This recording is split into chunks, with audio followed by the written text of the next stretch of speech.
house.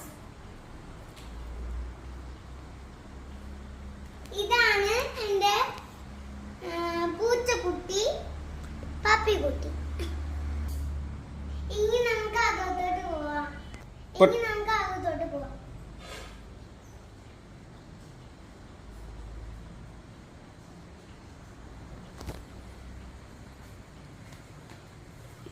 ഇതാണ് എൻ്റെ കളിപ്പാട്ടം അലമാര. ഇതാണ് കളർ.